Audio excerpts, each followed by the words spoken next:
نحمده ونستعينه ونستغفره ونعوذ بالله من شرور أنفسنا وسيئات أعمالنا من يهده الله فلا مضل له ومن يضلله فلا هادي له وأشهد أن لا إله إلا الله وحده لا شريك له وأشهد أن محمدا عبده ورسوله يا أيها الذين آمنوا اتقوا الله حق تقاته ولا تموتن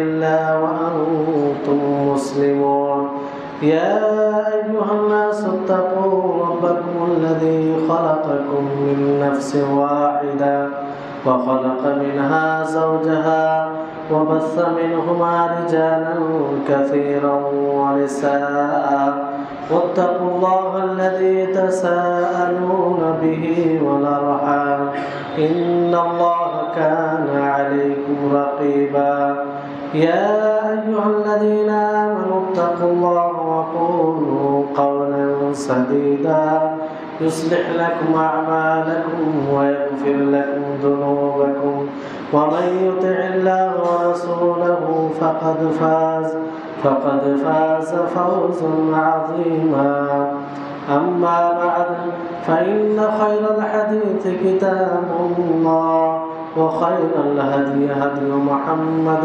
صلى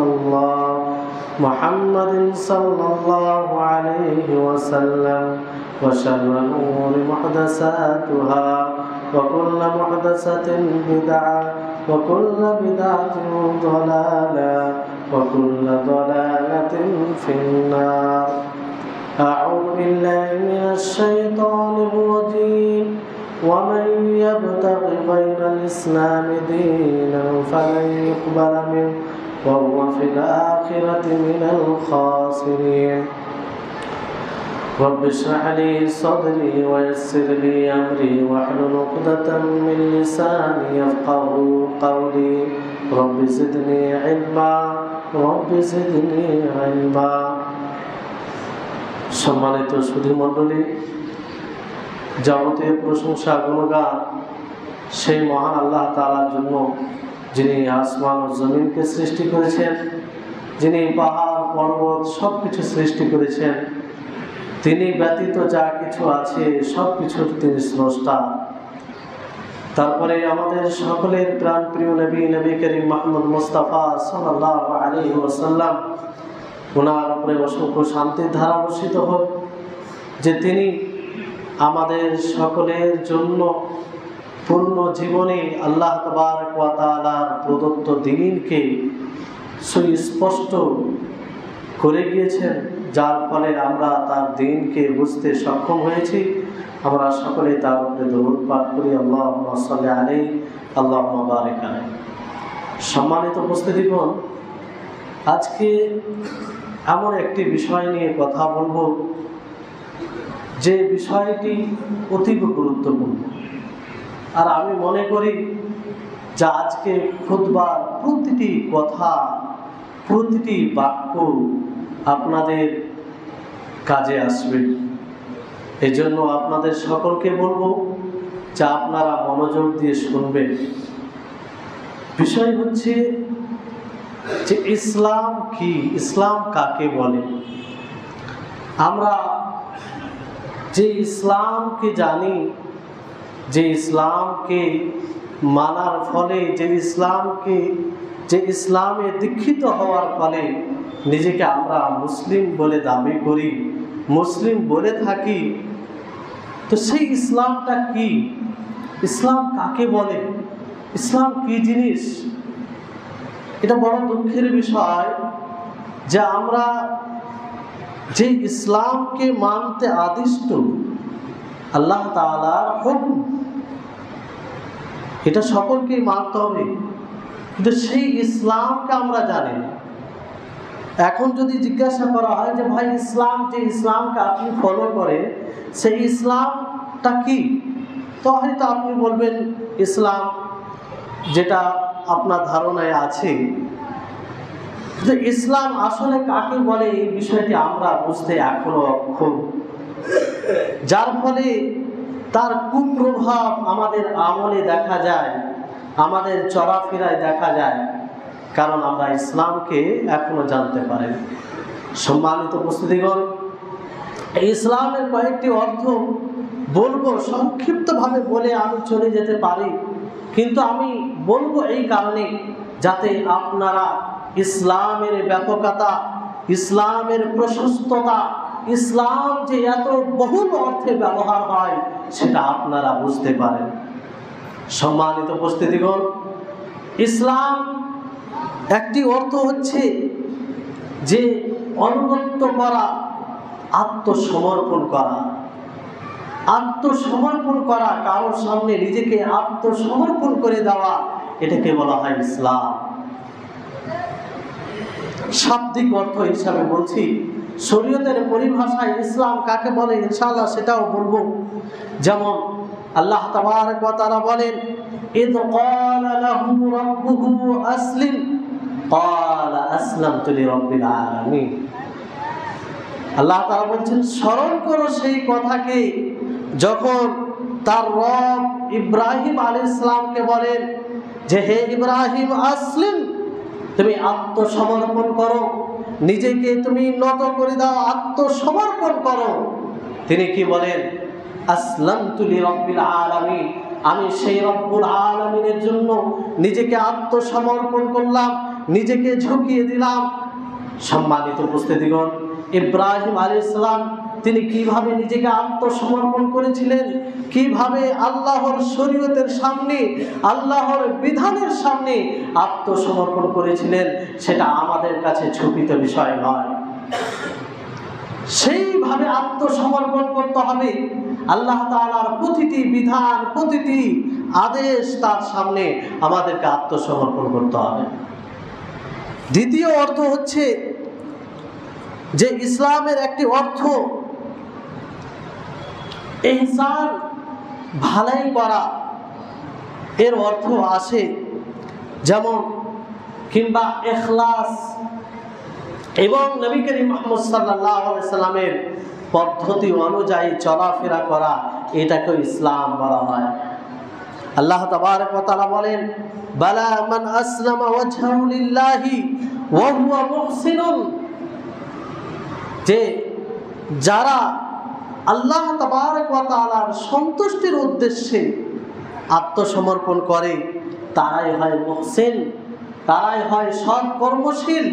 এখানে এই প্রথম যে বলা হয়েছে যে আসলামা, এখান থেকে এই উদ্দেশ্য যে যারা আত্মসমর্পণ করে অর্থাৎ আল্লাহর জন্য ইবাদত করে।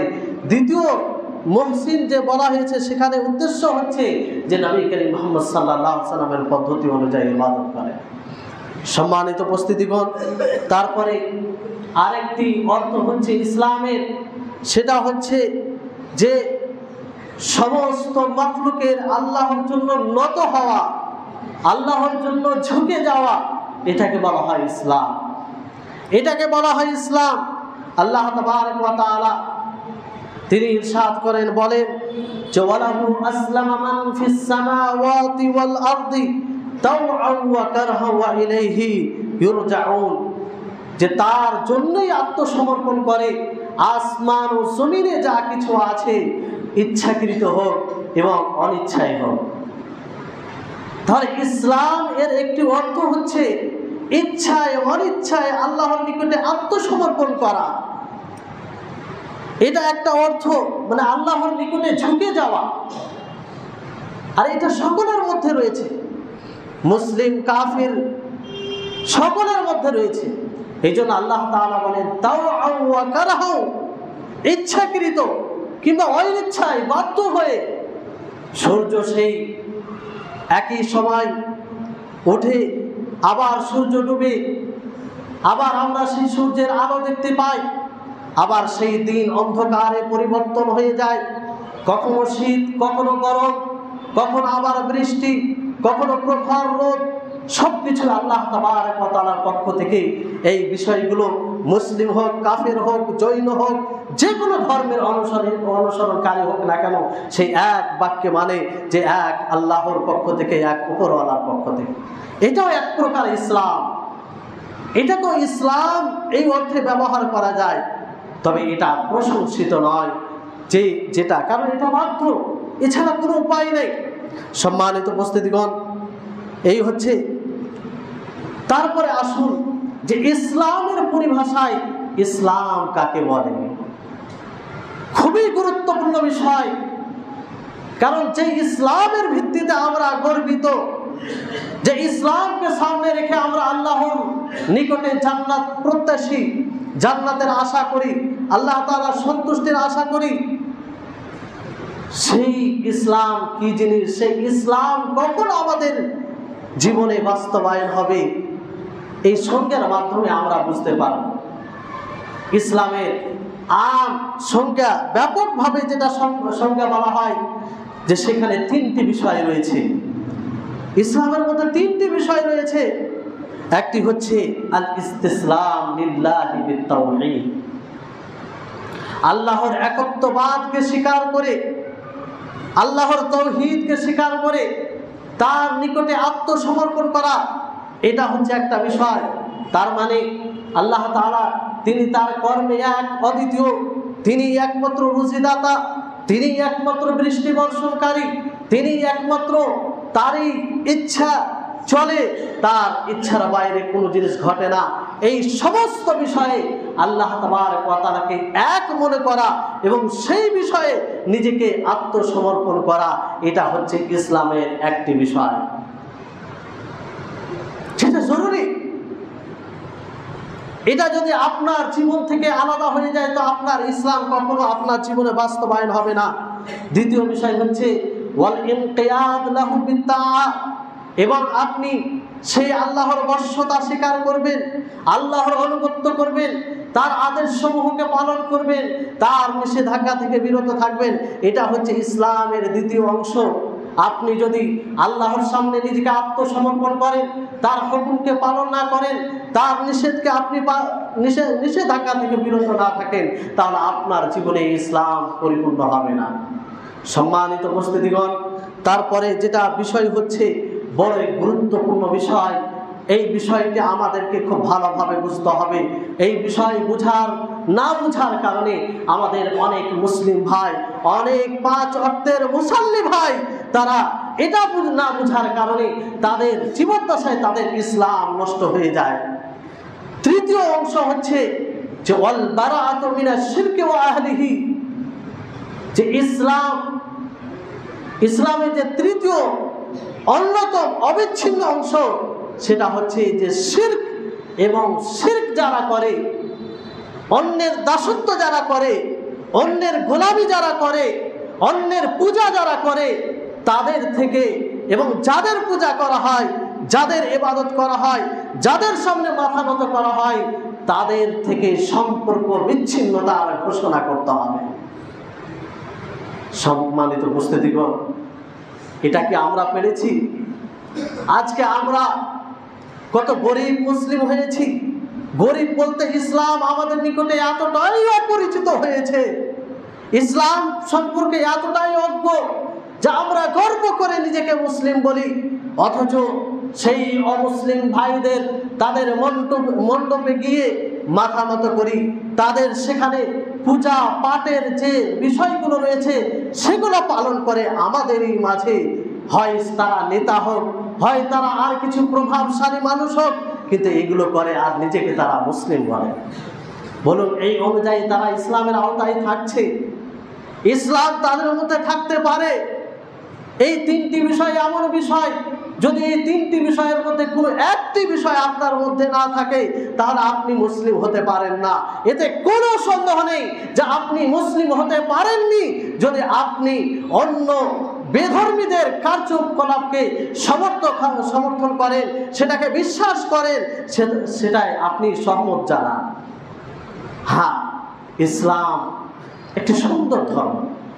ইসলাম কোনো ধর্মকে, ইসলাম এই বার্তা দেয় না যে কোনো ধর্মের অন্য ধর্মের অনুসরণকারীদের উপরে চাপ সৃষ্টি করো, না, ইসলাম এই ধর্ম নয়। কিন্তু আপনার উচিত হবে আপনার নিজের ধর্মকে উঁচু করে তোলা। আপনার এটা পরিচয়, আপনার একটা ধর্ম, এই ধর্ম থেকে আপনার জীবন আলাদা হতে পারে না। সম্মানিত উপস্থিতিগণ, আজকে দেখবেন যে বিভিন্ন সবাই আমরা শুনতে পাই যে ধর্ম যার যার, উৎসব সবার। এই বাক্যটি একজন মুসলিম কি করে বলতে পারে? একজন মুসলিমের মুখ থেকে কি করে বের হতে পারে? যেই উৎসব শিরকের ভিত্তিতে হয়, যেই উৎসব, যেই পর্ব আল্লাহ তাবারক ওয়া তাআলার দাসত্ব ছাড়া মাখলুকের দাসত্বের ভিত্তিতে হয়, সেটার উপরে উৎসব মানানো হয়। আর সেই ক্ষেত্রে বলা হয় ধর্ম যার যার, উৎসব সবার। এটা কোনো মুসলিমের বাক্য হতে পারে না। এটা কোনো আল্লাহর উপরে বিশ্বাস স্থাপনকারী বাক্য হতে পারে না।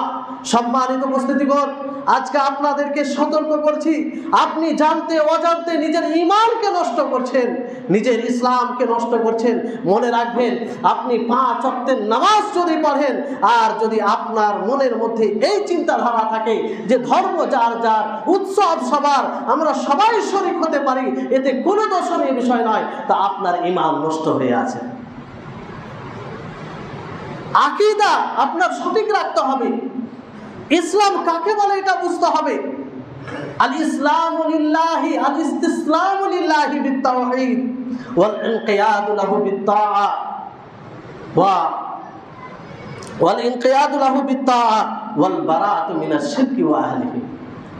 সম্মানিত উপস্থিতিগণ, এই যে ইসলামের সঙ্গে যে মৌলিক 3টি বিষয় আপনাদেরকে বললাম, যে এক, আপনি আল্লাহর নিকটে নিজেকে আত্মসমর্পণ করবেন।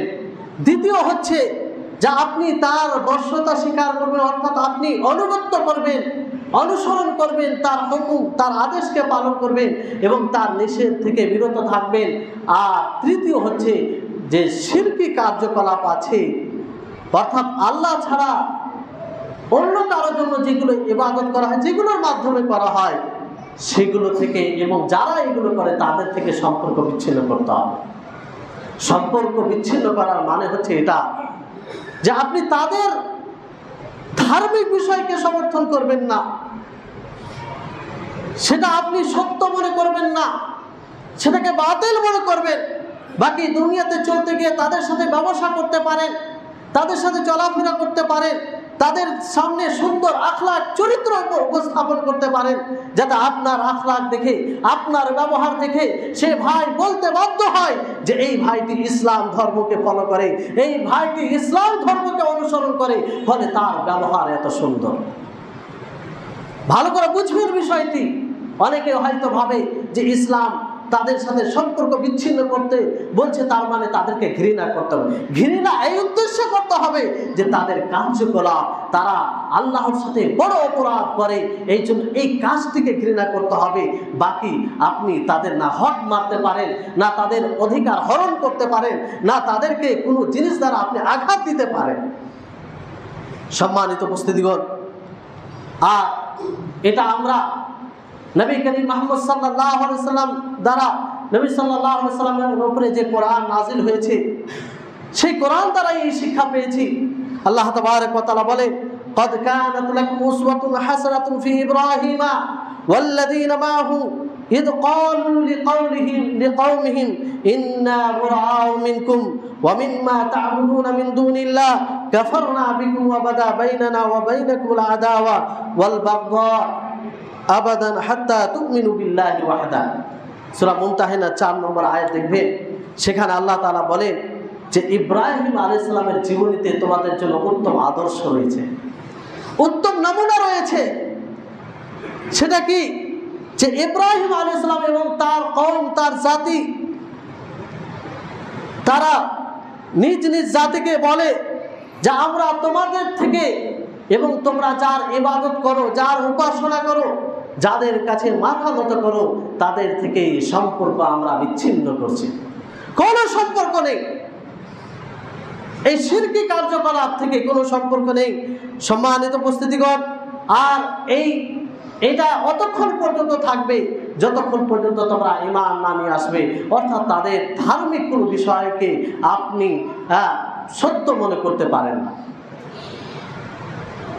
সম্মানিত উপস্থিতিগণ, এটা হচ্ছে ইসলামের ব্যাপক অর্থে এই ইসলাম। কিন্তু ইসলামের একটি খাস অর্থ আছে, বিশেষ অর্থ আছে। এই তিনটির সাথে, যে আল্লাহর সামনে আত্মসমর্পণ করা এবং আল্লাহ তাবারক ওয়া তাআলার অনুসরণ অনুগত্য করা ও যারা শিরক করে এবং শিরকারীদের থেকে সম্পর্ক বিচ্ছিন্ন করা, সাথে সাথে যেটা খাস ইসলাম বলা হয় সেটা হচ্ছে মুহাম্মদ সাল্লাল্লাহু আলাইহি সাল্লামের উপরে যা নাযিল হয়েছে সেটা অনুসরণ করা। এটা হচ্ছে খাস ইসলাম, যে ইসলামকে আমরা এখন ফলো করছি, যে ইসলামকে আমরা এখন মেনে চলছি। মুহাম্মদ সাল্লাল্লাহু আলাইহি সাল্লামের উপরে যে ইসলাম নাযিল হয়েছে, যে দ্বীন নাযিল হয়েছে, সেই ইসলাম, সেই বিশেষ ইসলামকে আমাদেরকে মানতে হবে। সম্মানিত উপস্থিতিগণ, আর এই ইসলাম হচ্ছে, এটা মানতে আমরা বাধ্য। আমভাবে সকল নবী ধর্ম ছিল ইসলাম, সকল নবীর ধর্ম ছিল ইসলাম। ইন্না দীনা ইনদাল্লাহিল ইসলাম, আল্লাহর নিকটে মনোনীত ধর্ম হচ্ছে ইসলাম। ওয়া ইয়াবতাগি গায়রাল ইসলামি দীনান ফালান ইউকবালা মিনহু ওয়া হুয়া ফিল আখিরাতি মিনাল খাসিরিন, যে ইসলাম ছাড়া অন্য কিছু সন্ধান করবে সেটা কবুল করা হবে না এবং সে আখিরাতে ক্ষতিগ্রস্তদের অন্তর্ভুক্ত হবে। সম্মানিত উপস্থিতিগণ, তাহলে এই ইসলাম। এবার ইসলামের সংজ্ঞা নবী করিম মুহাম্মদ সাল্লাল্লাহু আলাইহি সাল্লাম হাদিসে বিভিন্নভাবে দিয়েছেন।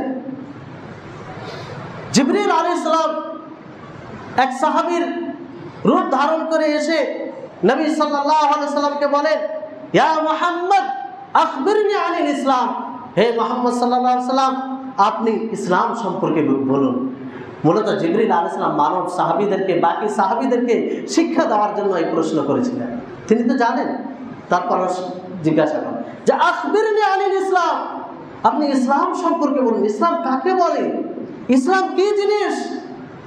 তো নবী করিম মুহাম্মদ সাল্লাল্লাহু আলাইহি সাল্লাম বলেন, আল ইসলাম আন তাশহাদু আন লা ইলাহা ইল্লাল্লাহ ওয়া আন্না মুহাম্মাদার রাসূলুল্লাহ ওয়া তুকিমাস সালাহ ওয়া তুতিয়াজ যাকাত ওয়া তাসুমা রমাযান ওয়া তাহুজ্জাল বাইতা ইন ইসতাতা'তা ইলাইহি সাবিলা। যে ইসলাম হচ্ছে এই কথার সাক্ষ্য প্রদান করা যে আল্লাহ ছাড়া সত্য কোনো মাবুদ নেই এবং মুহাম্মদ সাল্লাল্লাহু আলাইহি সাল্লাম আল্লাহর রাসূল, সালাত প্রতিষ্ঠিত করা, যাকাত দেওয়া, রমজান মাসের সিয়াম সাধনা করা, যদি হজ ফরজ হয় তাহলে হজ সম্পাদন করা। সম্মানিত উপস্থিতিগণ, এবার আপনি নিজের আত্মাকে প্রশ্ন করুন। আল্লাহর নবী ইসলামের সংজ্ঞা দিলেন, জিবরিল আলাইহিস সালাম জিজ্ঞাসা করলেন যে ইসলাম কাকে বলে, ইসলাম কি জিনিস? নবী সাল্লাল্লাহু আলাইহি সাল্লাম সংজ্ঞা দিলেন যে ইসলাম হলো এই কথার সাক্ষ্য প্রদান করা যে আল্লাহ ছাড়া সত্য কোনো মাবুদ নেই, মুহাম্মদ সাল্লাল্লাহু আলাইহি সাল্লাম আল্লাহর রাসূল, এটারও সাক্ষ্য প্রদান করা, আর সালাত প্রতিষ্ঠিত করা, যাকাত দেওয়া, যদি যাকাত ফরজ হয়ে থাকে, রমজান মাসে সিয়াম সাধনা করা আর হজ করা। আপনার মধ্যে আছে? পাঁচটি জিনিস আছে। সালাত কায়েম করছেন, সালাত প্রতিষ্ঠিত করছেন। আল্লাহ নবী বলেন মুসলিম তাকে বলা হয় যারা এগুলো পালন করবে। আপনি সালাত পড়েন না, নিজেকে কি লজ্জায় আপনি মুসলিম বলেন? শুধু ফিতরার টাকা দিলেই, ফিতরায় অংশগ্রহণ করলেই কি মুসলিম হওয়া যায়? যদি আপনি সমাজে নিজেকে মুসলিম বলেন, মানুষ আপনাকে মুসলিম বলে, কিন্তু আল্লাহ তাবারক ওয়া তাআলার নিকটে আপনি মুসলিম নয়, যেহেতু আপনার জীবনে নামাজ নেই। সম্মানিত উপস্থিতিগণ, এই হৃদয়কে জাগ্রত করুন। এই হৃদয়ে মরিচা পড়ে গিয়েছে, বারবার খুতবায় আপনাদের কর্ণে এই আওয়াজ আসে যে নামাজ পড়ো, সালাত প্রতিষ্ঠিত করো, কিন্তু এতটা আপনাদের হৃদয় মরণের আকার ধারণ করেছে যে সেই হৃদয়ে কোনো সাড়া নেই। যদি আপনাদের হৃদয় জীবিত থাকে তো আল্লাহ বলছি, এই যে আপনারা খুতবায় এই আওয়াজ শুনলেন যে সালাত পড়তেই হবে, একজন মুসলিমের সালাত ছাড়া বিকল্প কোনো পথ নাই, তাহলে আসরে এই মসজিদ ভরে যাবে। কিন্তু ভরবে না, জানি ভরবে না, কারণ এই হৃদয়ে মরিচা পড়ে গিয়েছে, এই হৃদয়ে বুঝ শক্তি নেই। আল্লাহ তাবারক ওয়া তাআলা অন্য আয়াতে বলেন, যে হৃদয় থেকে তাকওয়া চলে যায়, যে হৃদয় থেকে আল্লাহর ভয় চলে যায়, সেই হৃদয় কখনো হক কথা গ্রহণ করতে পারে না, সেই হৃদয় কখনো সহজে হককে মেনে নিতে পারে না। আর এর বাস্তবতা আমরা সমাজে দেখছি। এতে কোনো সন্দেহ নেই, সকল মানুষ জানছে যে নামাজ পড়তে হবে, অথচ নামাজ পড়বে না। সম্মানিত উপস্থিতিগণ, মনে রাখবেন এই ইসলাম আপনি তখনই এই ইসলামের আওতায় আসবেন যখন নিজেকে আপনি আল্লাহর শরীয়তের সামনে পুরোপুরি আপনি আত্মসমর্পণ করবেন। আপনি যতটা নিজেকে আত্মসমর্পণ করতে পারবেন ততটাই আপনি শক্তিশালী হবেন। আপনি যতটা নিজেকে আত্মসমর্পণ করতে পারবেন ততটাই আপনি আখলাক চরিত্রের অধিকারী হতে পারবেন। আপনি যতটাই নিজেকে শরীয়তের সামনে আত্মসমর্পণ করতে পারবেন, মনে রাখবেন নিশ্চিতভাবে আপনি ততটাই নির্ভয় হয়ে এই জীবনে আপনি এই দুনিয়াতে আপনি জীবনযাপন করবেন। তা না হলে দেখুন সাহাবায়ে কেরাম রিজওয়ানুল্লাহি আলাইহিম আজমাইনদের জীবনী, আবু বকর রাদিয়াল্লাহু তাআলা আনহুকে দেখুন, মুহাম্মদ সাল্লাল্লাহু আলাইহি সাল্লামকে দেখুন, যে মুহাম্মদ সাল্লাল্লাহু আলাইহি সাল্লাম তিনি 100% আল্লাহর দাসত্বের সামনে নিজেকে ঝুঁকিয়ে দিয়েছিলেন, ফলে একটা ইনকিলাব সৃষ্টি করেছেন, পরিবর্তন নিয়ে এসেছেন। আবু বকর রাদিয়াল্লাহু তাআলা আনহুকে দেখুন, যখন তিনি খলিফা হন অনেক মানুষ যাকাতের বিষয়ে বিরুদ্ধে চলে যায়। আবু বকর রাদিয়াল্লাহু তাআলা আনহু তিনি বলেছিলেন, যদি এই যাকাতের কেউ বিরোধিতা করে, নবী সাল্লাল্লাহু আলাইহি সাল্লামের জামানায় যেহেতু যাকাত দেওয়া হয়েছে, আমি সেই যাকাত নিয়ে ছাড়বো, এর জন্য যদি যুদ্ধ করতে হয় আমি যুদ্ধ করব। আবু বকর রাদিয়াল্লাহু তাআলা আনহু কখনো এটা ভাবেনি যে আমি এতগুলো লোকের বিরুদ্ধে যে লড়াই করব, আমার খেলাফত চলে যেতে পারে, আমার রাজত্ব চলে যেতে পারে, এটা কখনো ভাবেনি, কারণ তিনি পূর্ণরূপে দাসত্বকে স্বীকার করেছিলেন। আজকে আমরা এখানেই ফের আল্লাহ তাআলা দাসত্বকে স্বীকার করতে পারেনি, ফলে বিভিন্ন রকমের ভয় ভীতি আমাদের কাজ করছে। কিসের ভয়? আপনি যতটা আল্লাহ তাআলার দাসত্বের সামনে নিজেকে ঝুঁকাতে পারবেন, নিজেকে নত করতে পারবেন, ততটাই আপনি শক্তিশালী হবেন, ততটাই আপনি বাহাদুর বলে পরিচিত হবেন, যেটা পূর্বের জামানায় ঘটেছে। সম্মানিত উপস্থিতিগণ, মনে রাখবেন এই ইসলাম হচ্ছে আমাদের জীবন বিধান। যেই ইসলাম সম্পর্কে বলেন আল্লাহু আকবার, এর চেয়ে বড় নিয়ামত কেন হয়, কি করে হতে পারে যে ইসলাম সম্পর্কে আল্লাহ তাআলা বলেন আল ইয়াউমা আকমালতু লাকুম দীনাকুম ওয়া আতমামতু আলাইকুম নি'মাতি ওয়া রাদিতু লাকুমুল ইসলাম দীনা, যে আমি এই ইসলামকে পরিপূর্ণ করেছি, আমি এই ইসলামকে কমপ্লিট করেছি। এই ইসলাম পরিপূর্ণ, কমপ্লিটেড মানে বুঝেন, পরিপূর্ণ মানে বুঝেন, দুনিয়াতে কল্যাণের যা রাস্তা রয়েছে সবই ইসলামে রয়েছে, আখিরাতে কল্যাণের যা রাস্তা রয়েছে সবই ইসলামের মধ্যে রয়েছে, কোনো ত্রুটি নেই। আপনাকে সফলতা অর্জন করতে গেলে আপনি এই ইসলামের থেকেই প্রকৃত সফলতা অর্জন করতে পারবেন, এখানে কোনো প্রকারের ঘাটতি নেই। সম্মানিত উপস্থিতিগণ, এই ইসলামকে বুঝুন, এই ইসলামকে জানুন। ইসলাম সত্যি বলছি, আল্লাহ বলছি, আল্লাহর কসম করে বলছি, এটা আপনার জন্য বড় সৌভাগ্যের বিষয়, আপনার জন্য বড় নিয়ামতের বিষয় যে আপনি ইসলামিক পরিবারে জন্ম নিয়েছেন, মুসলিম ঘরে জন্ম নিয়েছেন। অনেকে আছে যারা বেধর্মী ঘরে জন্ম নিয়ে ইসলামকে জানছে, বুঝছে, জানার পরেও তারা এই ইসলাম দ্বারা উপকৃত হতে পারছে না, কারণ তাদের পিছনে পরিবার আছে, তাদের পিছনে সমাজ আছে। এরকম বহু এরকম লোকের সাথে সাক্ষাৎ হয়েছে, তারা বলে যে ভাই ইসলাম ধর্ম সত্যি চমৎকার ধর্ম, সত্যি একটা আকর্ষণীয় ধর্ম, সত্যি একটা মানবিক ধর্ম, কিন্তু কি করব, আমার পরিবার আছে, আমার সমাজ আছে, এই জন্য আমরা আসতে পারছি না। আর আপনি হতভাগা, এই ইসলামকে পেয়ে আপনি ইসলামকে কিছুই মনে করছেন না। সম্মানিত উপস্থিতিগণ, যাই হোক সময় হয়ে গেছে, আমরা এই ইসলামে যে নিয়ামত এর কদর করব, আমরা সকলেই এই ইসলামকে নিজের জীবনে বাস্তবায়ন করব, ইসলামের যে মৌলিক বিষয় রয়েছে সেগুলোকে বাস্তবায়ন করার চেষ্টা করব। সত্যিকারে যদি আমরা সত্যিকারে যেন আল্লাহর হুকুমের সামনে, বিধানের সামনে নিজেকে আত্মসমর্পণ করতে পারি, এই চেষ্টা করব। আল্লাহ তাআলা যেন আমাদের সকলকে তৌফিক দান করেন। ওয়া আখিরু